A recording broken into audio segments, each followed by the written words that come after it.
Ashley wrote in asking a question that I've heard from so many of my readers. It was a familiar one for me too back in my own single days.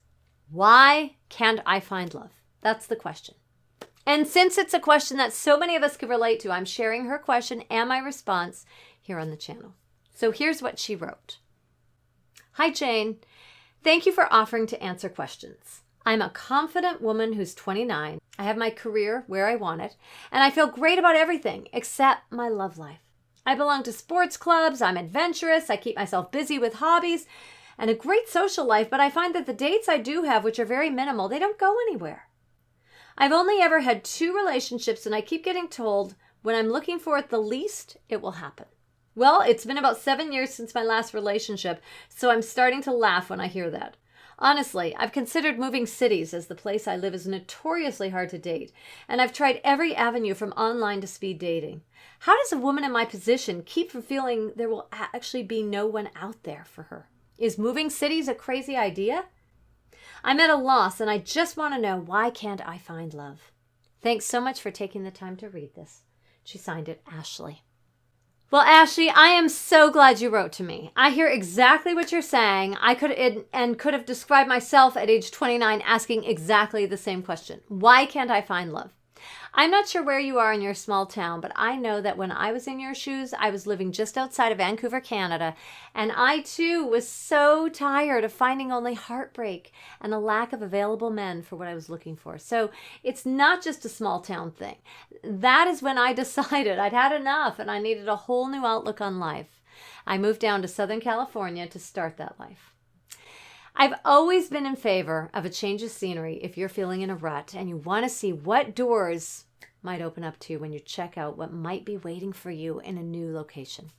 At the very least, there is something about just looking at your options elsewhere that can be a reminder that there's always so much more to life than where you are currently, and that alone can jumpstart your passion for life where you're at right now. And whether you decide to stay where you are or try a new city altogether, I've got some things for you to think about that might help too. First of all, if you haven't already signed up for my mailing list, be sure to start there. The link is below in the description. You're going to get all the advice you need on all kinds of topics related to why you're having trouble finding the kind of love you want and what you can do to turn that around. Now, without knowing more details about your specific situation, what I would start with is giving up your search mentally, because it is a huge mindset shift when you do that. Again, without knowing you and your history and being able to have a direct dialogue about all of this, I'm guessing that this search is a very, very much a part of your everyday life, something you're really focused on and that can't help but show through. So my point here is about living your life as if you weren't searching so hard for this elusive love. I actually have another video about just this, and I've put that link below in the description as well. It's about living your life, doing all those things that you enjoy doing and stretching yourself into activities and interests while being open to see who shows up in those spaces to meet you there. Not looking for them, but being open to them. Men and women, people from all walks of life who you can meet and get to know just for the sake of making new connections. Now, maybe it's volunteering for something that you never even realized you were passionate about in the first place.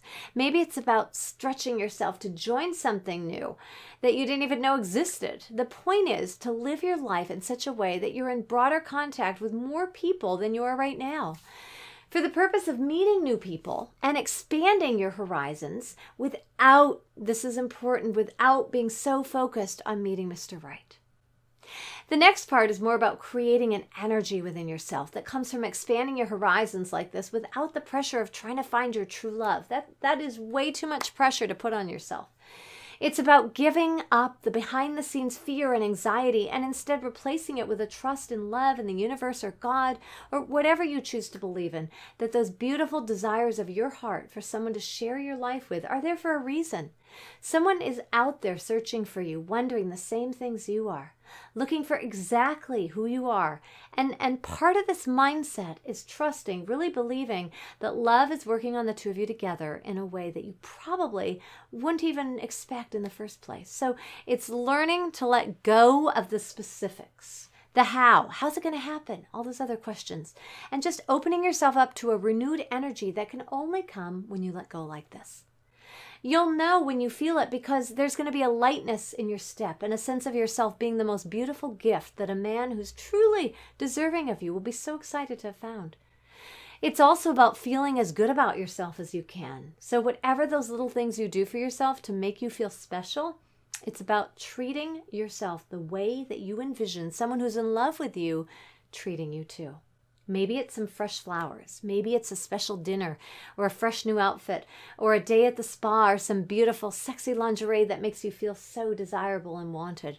See, it's all about creating a new energy here for you, for your life, for all that you are and all that you have to offer that man who's looking for you without feeling like you aren't all this. You have to feel it if he's going to feel it too and be able to find you above all the noise. It's about having your light shining so beautifully from within because you get what all this means. And it isn't about time or numbers or anything tangible. It's simply about being. It's this combination of living physically like this while living mentally with this mindset that makes such a difference, Ashley.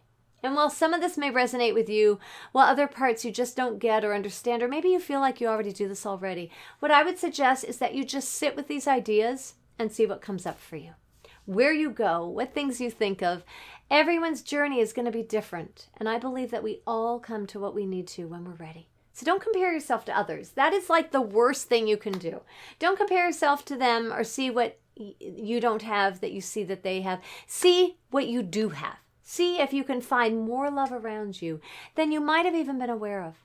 It's such an individual thing, such a personal process, this loving ourselves and then really getting to the point where we attract and are attracted to the type of love that honors ourselves and reflects back to us the light and love we put out there in the world to everyone and everything around us. And remember, above all else, you're not alone, Ashley. Someone who is the right man for you is looking for you too. And he's on his own personal journey as well that eventually will intersect with you too. He might not be anything like you would expect, so be open to seeing the real him, not just what you see on the surface. Sometimes who we eventually end up with surprises us in all kinds of ways. I hear this all the time. I hope this helps on some level. Remember, you are still so young. You have your whole life ahead of you, even if it doesn't always feel that way. If you feel a particular place calling to you, explore it. You never know where that might lead. So check it out. You deserve nothing less than all that love and life have in store for you. What do you think? Do you have any words of advice or encouragement for Ashley? Did this resonate with you? Please go ahead and share them with her in the comments. I'll see you soon. Bye for now.